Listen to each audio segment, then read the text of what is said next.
ఏపీకి తుఫాన్ ముప్పు పొంచి ఉందని ఐఎండీ హెచ్చరించింది.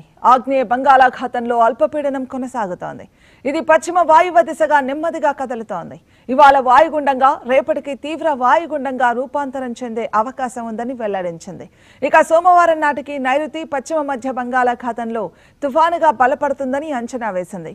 ఇది తుఫానుగా మారితే మంథాగా ఐఎండీ నామకరణం చేయనుంది. ఈ పేరును దీన్ని థాయిలాండ్ సూచించింది.